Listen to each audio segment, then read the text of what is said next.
Hello students, welcome back on my channel.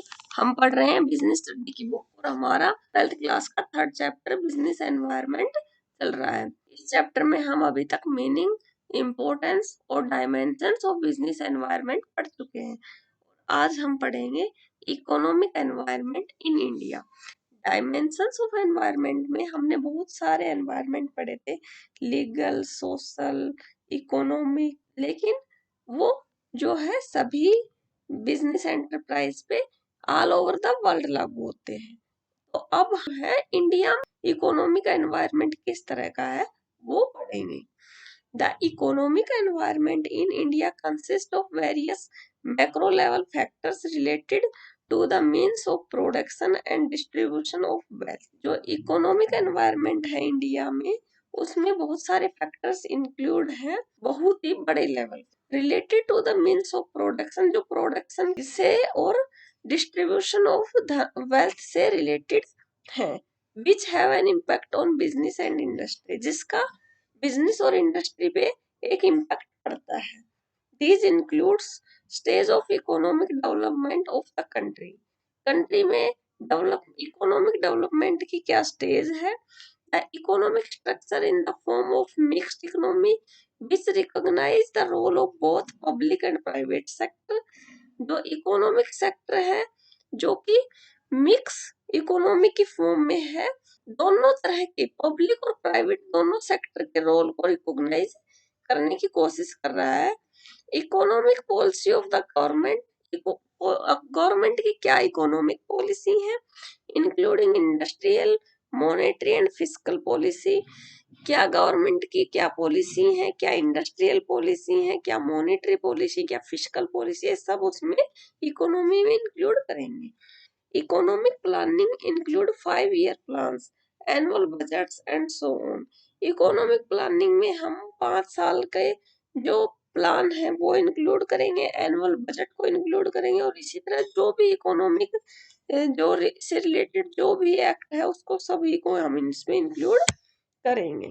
Economic indices like national income, distribution of income, rate and growth of GPN, per capita income, disposable personal income, rate of saving and investments, value of exports and imports, balance of payment and so on.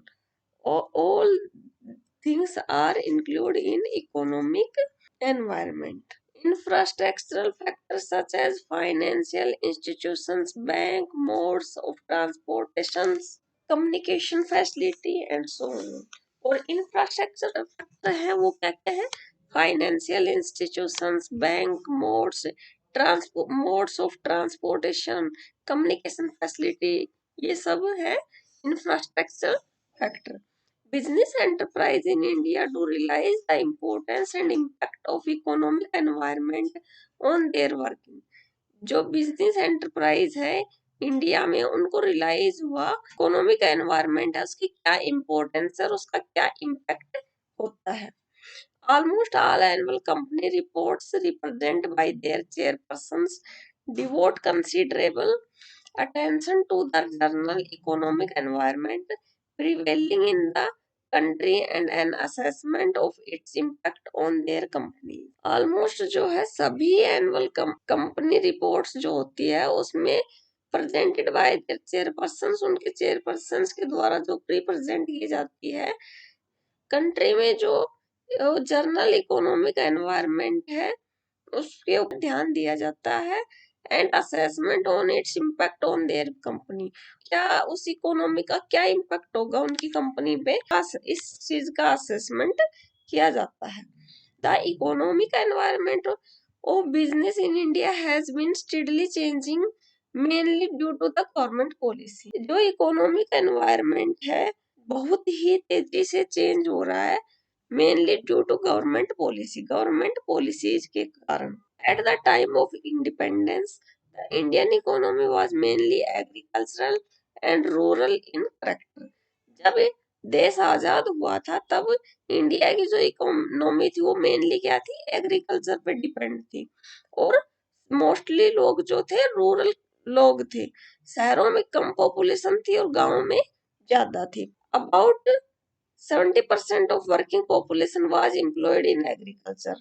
और जो लोगों का जो मुख्य जो employment क्या था, agriculture. 70% लोग एग्रीकल्चर में काम करते थे और वहीं से अपना जीवन यापन करते थे। About 85% of population was living in the village. 85% population कहाँ रहती थी, गांव में रह रही थी।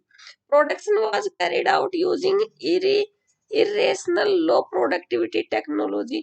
और जो खेती की जाती थी वो बहुत ही लो क्वालिटी टेक्निक से और लो क्वालिटी के जो इंस्ट्रूमेंट से खेती की जाती थी। कम्युनिकेबल डिजीज वर वाइड स्प्रेड। जो ट्रांसमिटेबल जो डिजीज थी वो जो है बहुत ही फैली हुई थी। मोर्टेलिटी रेट वर हाई। और जो मृत्यु दर थी वो बहुत ही ज्यादा थी। This was no good public health system. In order to solve economic problems of our country, the government took several steps, including control by the state of certain industries, central planning, and reduced importance of the private sector। जो देश की जो economic problem थी उसको sort out करने के लिए government ने बहुत सारे कदम उठाए। उसमें क्या क्या शामिल थे, जो मोस्टली जो इंडस्ट्रीज वगैरह थी इसमें गवर्नमेंट का कंट्रोल था और जो प्राइवेट सेक्टर था उसकी इम्पोर्टेंस बहुत ही कम कर दी गई थी। The main objective of India's development plan were. India के जो डेवलपमेंट प्लान के जो ऑब्जेक्टिव थे वो क्या क्या थे। फर्स्ट था to raise the standard of living. जो लोगों का लिविंग स्टैंडर्ड है उसको रेज करना। Reduce unemployment and poverty. Unemployment, बेरोजगारी और गरीबी को कम करना। Second, become self reliant and set up a strong industrial base. लोगों को सेल्फ रिलायंट बनाना और जो इंडस्ट्रियल बेस है उसको स्ट्रॉन्ग करना। With emphasise on heavy and basic industries. जो बेसिक जो इंडस्ट्री थी और जो हैवी जो इंडस्ट्री थी उनको जो है उन पे ज्यादा जोर दिया गया। Reduce inequality of income and wealth.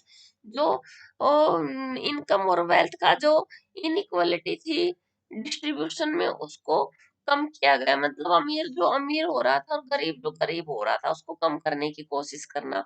Adopt a socialist pattern of development. एक सोशलिस्ट पैटर्न अडॉप्ट करना डेवलपमेंट के लिए, based on equality and prevent exploitation of man by man. Equality को जो है बढ़ावा देना और आदमी जो आदमी का शोषण कर रहा था उसको प्रिवेंट करना। In accordance with the economic planning, the government gave a lead role to the public sector for infrastructure industries। Infrastructure जो इंडस्ट्री थी उसमें गवर्नमेंट ने पब्लिक सेक्टर को एक लीड रोल दिया। Whereas the private sector was boldly given the responsibility of developing consumer good industry। Consumer good industry थी उसको develop करने की रिस्पॉन्सिबिलिटी जो है प्राइवेट सेक्टर को दी गई। In the same time the government imposed several restrictions, regulations and controls on the working of private sector enterprise। और उसी टाइम जो गवर्नमेंट ने सेवरल जो रिस्ट्रिक्शन थे, रेगुलेशंस थे, कंट्रोल थे प्राइवेट सेक्टर पे, उनको जो प्राइवेट सेक्टर पे जो है बहुत सारे रूल्स, रेगुलेशंस और कंट्रोल जो है इम्पोज किए गए, लगाए गए। India India's experience with economic planning has delivered mixed result। और इंडिया की जो इकोनॉमिक प्लानिंग की गई थी उसका जो एक्सपीरियंस निकल के आया वो क्या था, एक मिक्स रिजल्ट था। कि मीन्स ना तो उससे कोई बहुत फायदा हुआ और ना ही कोई ज्यादा नुकसान हुआ। In 1991 the economy faced a serious foreign exchange crisis, high government deficit and rising trend of price bumper crops. जो क्रॉप्स जो है खेती तो जो है बहुत ज्यादा हुई, लेकिन 1991 में तो जो इकोनॉमी ने जो फेस किया वो क्या था, जो विदेशी मुद्रा थी उसका क्राइसिस हुआ, राजस्व को घाटा हुआ और जो कीमतें जो थी वो बहुत अधिक बढ़ गई। मतलब अधिक मात्रा में खेती होने के बाद भी ये सारी प्रॉब्लम्स जो है इकोनॉमी को 1991 में फेस करनी पड़ी। As a part of economic reforms, the government of India announced a new industrial policy in July 1991।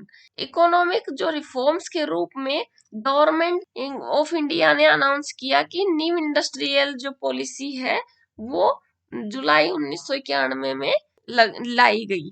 The board features of this policy was as result. और इस पॉलिसी के जो फीचर्स थे वो क्या क्या थे? फर्स्ट था the government reduce the number of industries under the compulsory licensing to 6। Government की जो लाइसेंसिंग जो पॉलिसी थी उसको का नंबर जो है कम कर दिया गया, 6 कर दिया गया कम करके। Second, many of the industries reserved for the public sector under the earlier policy were de-reserved। पहली जो पॉलिसी में पब्लिक सेक्टर में जो रिजर्व की गई थी जो इंडस्ट्रीज, उनको डी रिजर्व कर दिया गया।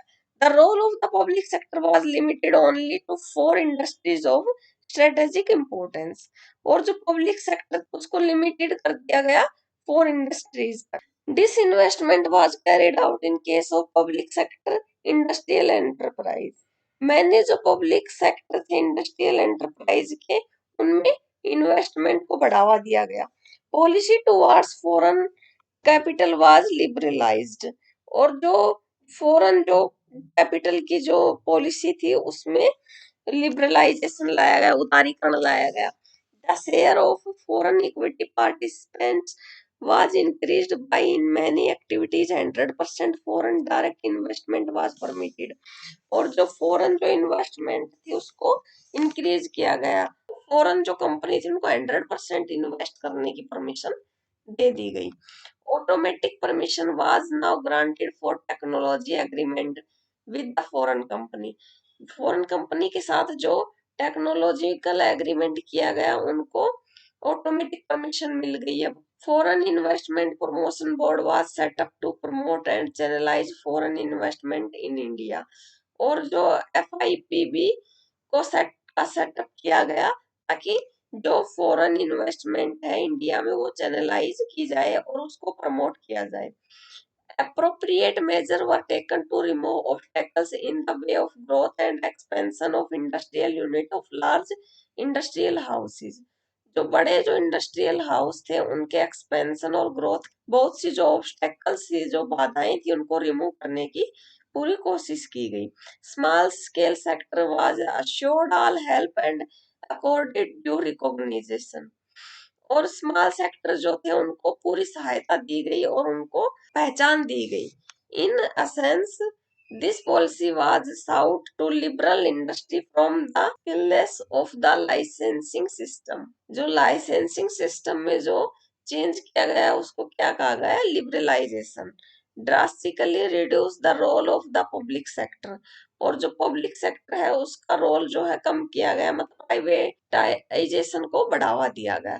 and encourage foreign private participation in India industrial development means globalization को बढ़ावा दिया गया। Liberalization, the economic reforms that were introduced were aimed at liberalizing the Indian business and industry from all unnecessary controls and restrictions. जो economic reforms किया गया था 1991 में, उसका मकसद क्या था कि जो इंडियन बिजनेस पे और इंडस्ट्री पे जो अननेसेसरी कंट्रोल है और रिस्ट्रिक्शन है, they signalled the end of licence permit quota raj. ये लाइसेंस परमिट कोटा राज जो था उसका अंत करने का एक सिग्नल था।